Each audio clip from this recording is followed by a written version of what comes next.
बिस्मिल्लाहिर्रहमानिर्रहीम। अस्सलाम वालेकुम नादरीन, आप यूट्यूब चैनल देख रहे हैं। मैं इमरान खान हूं। आज साबिक वज़ीर-ए-आज़म इमरान खान साहब से हमारी मुलाकात हुई है और कमोबेश ये वही सहाफ़ी थे जिनकी मुलाकात इमरान खान साहब से उस रात को हुई जब वज़ीर-ए-आज़म हाउस में उनकी आखिरी रात थी।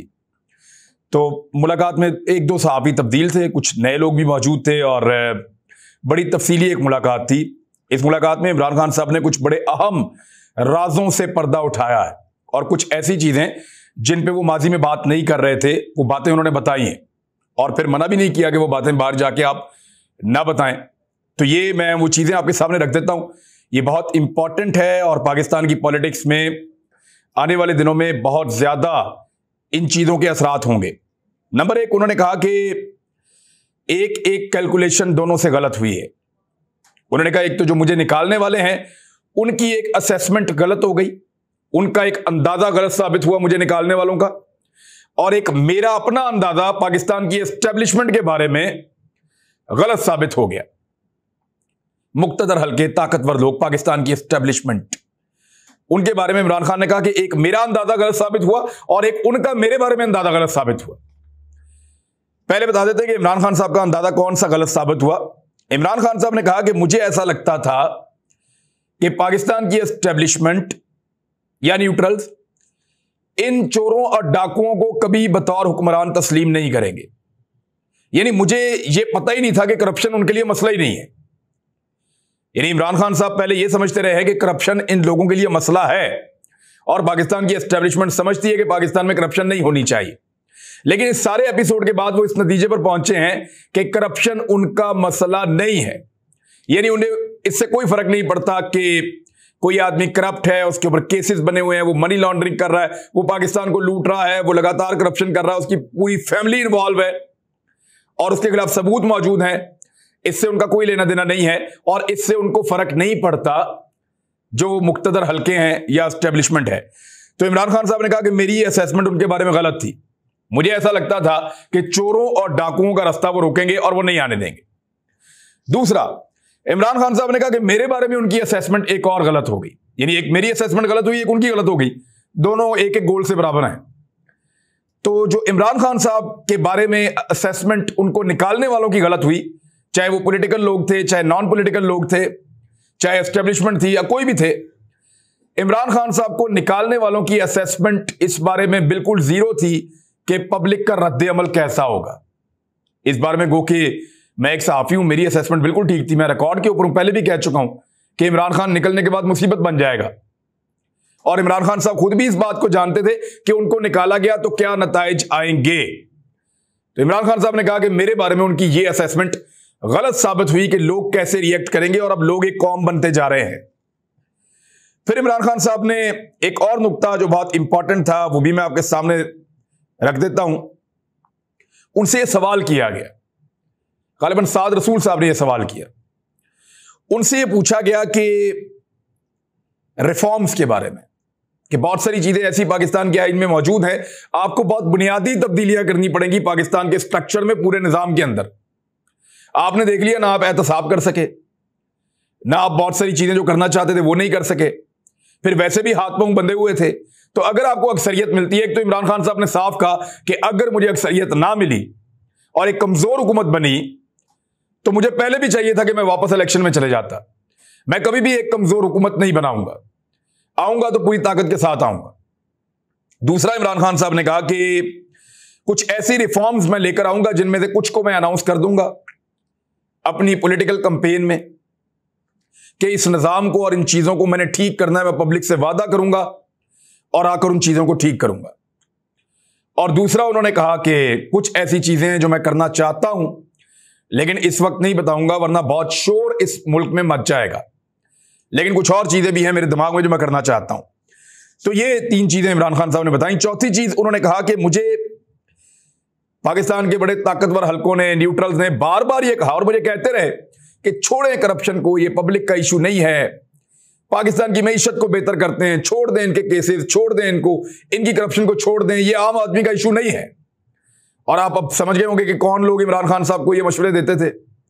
तो इस पे इमरान खान साहब ने कहा कि मैं हमेशा ये जवाब देता रहा कि लोगों का मसला है या नहीं, करप्शन मेरा मसला है और मैं इसके ऊपर काम करूंगा। फिर इमरान खान साहब ने एक और बात बताई। उन्होंने कहा कि न्यूट्रल को जाकर हमने बता दिया था, उन्होंने कहा न्यूट्रल से मैंने खुद बता दिया था न्यूट्रल को कि हमने पाकिस्तान की मईशत को बहुत मुश्किल से संभाला है। हम रिकॉर्ड सतह के ऊपर जो बाहर से रेमिटेंसेज आ रहे हैं उनको भी ले आए हैं। हमने अपनी ग्रोथ को भी बेहतर कर दिया है, जीडीपी भी ठीक जा रही है। हम कोरोना के बावजूद चीजों में से निकल भी गए हैं। हमारे यहां पे जो एम्प्लॉयमेंट है इस पूरे एशिया के अंदर सबसे बेहतर हुई है, सबसे ज्यादा बेहतर एम्प्लॉयमेंट हमने दी है कोविड के बावजूद। फिर इमरान खान साहब ने बताया कि हमारी एक्सपोर्ट्स बहुत बढ़ गई हैं, जो टैक्स कलेक्शन है वो एक रिकॉर्ड हो गया है, यानी 3.8 ट्रिलियन से बढ़ के 6.1 ट्रिलियन तक पहुंच गया है और हम इसको और ऊपर ले जा सकते हैं। चीजें बड़ी मुश्किल से कंट्रोल की हैं, लेकिन इस वक्त अगर आपने पाकिस्तान को स्टेबल ना रहने दिया और पाकिस्तान को एक झटका लगा तो पाकिस्तान इस वक्त जिस सिचुएशन में इस झटके को बर्दाश्त नहीं कर पाएगा और ये इकॉनमी बैठ जाएगी। पाकिस्तान का बहुत बड़ा नुकसान हो जाएगा। न्यूट्रल को इमरान खान साहब ने जाकर समझा दिया था, मिलकर समझा दिया था। फिर खास तौर पे शौकत तरीन साहब को कहा गया कि आप भी जाकर इसके ऊपर ब्रीफिंग दें। शौकत तरीन साहब ने भी न्यूट्रल्स को जाकर बताया कि अगर कोई तजर्बा किया या इन हालात के अंदर चीजों को छेड़ा तो पाकिस्तान बड़ी मुश्किल से संभला है। अब वक्त आ गया कि हम चीजों को ऊपर लेकर जाएं और बेहतर करें। यहां पे कोई उल्टी सीधी चीज की तो लोगों का कॉन्फिडेंस लूज हो जाएगा, लोग अपना एतमाद खो बैठेंगे और एक गैर यकीनी सूरत हाल पैदा होगी। उससे पूरी मईशत को एक झटका लगेगा और मईशत धड़म से बैठ जाएगी। लेकिन इमरान खान साहब ने कहा कि उनकी बात नहीं सुनी गई और अब नताइज वैसे ही निकल रहे हैं। अब इसके ऊपर सारे अपनी अपनी सियासत कर रहे हैं। मरियम औरंगजेब, मरियम नवाज, सारे इल्जाम इमरान खान के ऊपर लगा रहे हैं। यानी मरियम नवाज ने कहा कि सब तुम्हारा किया धड़ा है, लोगों को बेवकूफ मत समझो। 4 साल की बदतरीन कारकर्दगी का हिसाब 3.5 साल वैसे इमरान खान साहब ने हुकूमत की है, अब ये 4 साल कह रहे हैं, कल को ये 5 साल भी कहेंगे। पाकिस्तान और उसकी मईशत को इस हाल को पहुंचाने के जिम्मेदार तुम हो। सवाल तुमसे ही पूछा जाएगा और तुम्हें ही जवाब देना होगा। मरियम औरंगजेब कह रही है कि मईशत की तबाही, डॉलर की तारीखी बुलंदी का मुजरिम इमरान खान साहब हैं। पाकिस्तान को गंभीर मसाइल की दलदल में इमरान खान ने दंसाया है। आज डॉलर तारीखी सतह पर ऊपर जा रहा है तो इमरान खान जिम्मेदार है। डॉलर 193 पे इमरान खान की वजह से गया है। वैसे तो अब ओपन मार्केट में 195 का भी नहीं मिल रहा। जो इमरान खान को हटाने वाले और इनको लाने में जो मददगार लोग हैं वो अब देख लें कि क्या उन्होंने पाकिस्तान को कहां पहुंचा दिया है। और इमरान खान ने पहले बताया था कि यह तजर्बा ना करना, पाकिस्तान एक दलदल में फंस जाएगा और पाकिस्तान को दलदल में फंसा दिया है। इस वक्त का डाटा मैं आपके साथ शेयर कर देता हूं, एक छोटा सा। इसमें डॉलर तो पहुंच गया जी 195 रुपए का भी ओपन मार्केट के अंदर नहीं मिल रहा और साथ ही साथ जो है स्टॉक मार्केट में 6.4% तक गिरावट आई है। लोगों के अरबों रुपए डूब गए हैं स्टॉक मार्केट में और मुल्क तेजी से खसारे में जा रहा है। यह भी इमरान खान साहब ने कहा है। ब्लूमबर्ग ने कहा कि पाकिस्तान के दिवालिया होने का खदशा है। यह कोई मैं नहीं कह रहा, पाकिस्तानी इकोनॉमिस्ट नहीं कह रहा। ब्लूमबर्ग जो थोड़े दिनों पहले तक इमरान खान की तारीफ कर रहा था, जो ये कह रहा था पाकिस्तान ने बड़ा अच्छा परफॉर्म किया है और पाकिस्तान अब टेक ऑफ करने की पोजीशन में है, वो ये बता रहा है कि इस तजर्बे के बाद पाकिस्तान अब यहां पहुंच गया कि इसके दिवालिया होने का खदशा मौजूद है। और इमरान खान साहब ने पहले ही सबको बताया था। वैसे पीएमएलएन वालों को याद करा दूं या सारी पीडीएम जमातों को, ये दावा कर रहे थे कि इनकी हुकूमत आएगी तो 2 हफ्ते के अंदर ये डॉलर को 130 से 140 के बीच में ले आएंगे, पेट्रोल को 100 रुपए पे ले आएंगे और बिजली का यूनिट 12 रुपए का कर देंगे। ये 3 वादे तो इनके ऑन रिकॉर्ड है, इनमें से एक वादा भी पूरा नहीं हुआ। वैसे 101 वादा मैं गिना सकता हूं, लेकिन ये 3 वादे तो आपके सामने हैं, एक भी पूरा नहीं हुआ। उल्टा इन तीनों चीजों की कीमत को, बिजली को 4 दफा बढ़ा दिया, पेट्रोल बढ़ाने के दर के ऊपर हैं और बाकी चीजें आपके सामने हैं। डॉलर वो तारीख की बुलंद तरीन सतह पे 195 रुपए पे भी मार्केट में अवेलेबल नहीं हो रहा। अब आ जाए एक और इमरान खान साहब का इंकशाफ। उन्होंने कहा कि नैब मेरे कंट्रोल में नहीं था, केसेस बनाने वाले खुद ही रिलीफ देने लगे हैं। ओपन एंड शट केसेस हैं शरीफ खानदान के, 100% सजा होनी चाहिए। मुराद अली शाह के केसेस, जरदारी के केसेस और बराह रास्त ये लोग मुलव्वस हैं। मगर न्यूट्रल को ऐसा लगता है कि करप्शन से कोई फर्क नहीं पड़ता। ये वही वाली बात उन्होंने दोबारा दोहरा दी है। वैसे न्यूट्रल ही कंट्रोल करते थे नैब को, यह भी इमरान खान साहब का मानना है। छठी चीज जो इमरान खान साहब ने, 7वीं चीज जो बताई, उन्होंने कहा कि अमेरिकी धमकी के सामने सरेंडर करना जरूरी नहीं था, यह गैर जरूरी था। यानी मैंने ट्रंप को साफ जवाब दिया था। जब ट्रंप ने पाकिस्तान के खिलाफ बात की तो मैंने ट्रंप को साफ जवाब दिया, तो उससे कोई फर्क नहीं पड़ा था। ये भी खड़े हो सकते थे पाकिस्तान के मफाद के लिए, लेकिन लेट जाना, ढेर हो जाना जरूरी नहीं था। इमरान खान साहब का वो मैं निकाल के आपको सुना देता हूं। डोनाल्ड ट्रंप ने एक ट्वीट किया था, वो ट्वीट मैं आपके सामने रख देता हूं, फिर इमरान खान साहब ने उसको जवाब दिया था। डोनाल्ड ट्रंप ने कहा कि हम पाकिस्तान को अब अरबों डॉलर अदा नहीं करेंगे क्योंकि वो हमारे पैसे लेकर हमारे लिए कुछ नहीं कर रहा। बिन लादेन एक बेहतरीन मिसाल है, उसको हमने वहीं पे मारा पाकिस्तान में, इसका मतलब ये था। अफगानिस्तान दूसरी है, वो इन बहुत से ममालिक में से एक थे जो बदले में कुछ दिए बगैर अमेरिका से लेते रहे हैं। यानी पाकिस्तान के ऊपर डोनाल्ड ट्रंप ने एलिगेशन लगाए। इमरान खान साहब ने इस पे जवाब दिया था, ट्रंप के झूठे दावे इस जख्म की तौहीन करते हैं जो पाकिस्तान को अमरीकी दहशतगर्दी की जंग में जानों की कुर्बानी और अदम इस्तेहकाम और मईशत की खराबी के हवाले से पहुंचा है। यानी हमें अमेरिका की जंग के अंदर इतने जख्म पहुंचे हैं और ये उसकी तौहीन कर रहे हैं डोनाल्ड ट्रंप। इसे तारीखी हकायक से आगाह करने की जरूरत है डोनाल्ड ट्रंप को। पाकिस्तान ने अमरीकी जंग में काफी नुकसान उठाया है, अब हम वही करेंगे जो हमारे अवाम और हमारे मफाद में होगा। ये इमरान खान साहब ने उस दौर में जवाब दिया था। तो क्या हुआ? कुछ भी नहीं हुआ। पाकिस्तान तो चल रहा था, आगे बढ़ रहा था। ये तो अब पाकिस्तान का खाना खराब होना शुरू हुआ है पिछले एक महीने के अंदर। फिर इमरान खान साहब ने कहा कि इस वक्त मौजूदा हुकूमत का क्राइसिस से निकलने का सिर्फ एक इम्कान है। एक तो महंगाई की बहुत बड़ी वेव ये लेकर आएंगे, इनको लानी पड़ेगी, ये करेंगे। जिन हालात में इन्होंने पहुंचा दिया है, बड़ी तेजी से रिजर्व कम हो रहे हैं और इनकी पॉलिसीज की वजह से पाकिस्तान को नुकसान पहुंच रहा है। पाकिस्तान खुदा न खास्ता खसारे में जा रहा है और दिवालिया हो सकता है। उन्होंने कहा कि अमेरिका इनको बेल आउट पैकेज दे दे या बेल आउट कर दे तो इसमें पाकिस्तान की बचत है।